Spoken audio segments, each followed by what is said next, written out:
এই যে আমার ছোট্ট মেয়ে, আমি এখন আমার মেয়েকে নিয়ে ব্যস্ত সময় কাটাচ্ছি। আমার মেয়ে দিনের বেলা ঘুমাতে খুব পছন্দ করে, রাত্রে একটু ঘুমাতে দেরি করে।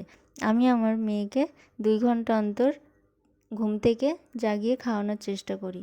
আমার বেবিকে আমি ব্রেস্ট ফিডিংই করাই, কোনো ফর্মুলা মিল্ক ইউজ করি না।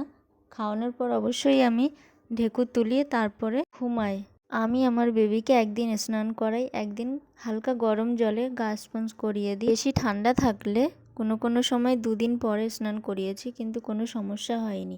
নবজাতক শিশুর নাভির যত্ন নেওয়া উচিত। যতদিন না সেটা শুকিয়ে যাচ্ছে ততদিন সেখানে তেল বা জল কিছু লাগানো উচিত নয়, সেখানে তাহলে ইনফেকশন হয়ে যেতে পারে। নবজাতক শিশুরা 2টি কারণে কান্না করতে পারে: ঘুম পেলে বা খিদে পেলে।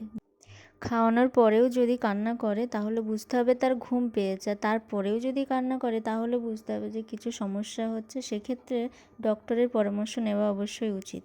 এই পটি করার পরে প্রতিবারই আমি টিস্যু দিয়ে তা পরিষ্কার করে দিই, কারণ ভালোভাবে পরিষ্কার না করে রাখলে র্যাশ বার হতে পারে। আমার মেয়ে প্যাম্পার্স একদম পরতে চায় না, পরালেই অস্বস্তি বোধ করে। যতক্ষণ না তা খুলে দেওয়া হচ্ছে ততক্ষণ কেমন করতে থাকে। শিশু যে বিছানায় ঘুমায় সেই বিছানার চাদর, বালিশের কভার সব কিছু সবসময় পরিষ্কার রাখতে হবে। বাইরে থেকে কেউ এলে হাত না ধুয়ে বেবির গায়ে হাত দেওয়া যাবে না, কারণ ছোট শিশুদের ত্বক খুবই সেনসিটিভ হয়।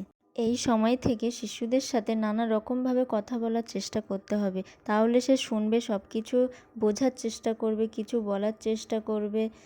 কোনো শব্দ হলে সেই শব্দের উৎসের দিকে তাকানোর চেষ্টা করবে, রঙিন কিছু দেখলে সেদিকে তাকাবে, কাছের মানুষদের চিনতে শিখবে। বেবিকে কোলে তোলার সময় সাবধানে তার ঘাড়ের পিছনে একটা হাত দিয়ে তারপরে তাকে কোলে তুলে নিতে হবে। বেবি যখন ঘুমাবে তখন মশারি টানানোর ব্যবস্থাও করতে হবে। আমি যখন আমার মেয়ের সাথে খেলা করি, অনেক গল্প করি, তখন আমার মেয়েও কিছু বলার চেষ্টা করে। বেবিকে মাসে একবার করে ডক্টরের কাছে নিয়ে যাই রুটিন চেক আপ করানোর জন্য। আমি আমার বেবির ক্ষেত্রে যা যা করে থাকি তাই আমি তোমাদের সাথে শেয়ার করলাম। সারাদিন আমি আমার সোনামাকে নিয়ে সুন্দর সময় কাটাচ্ছি।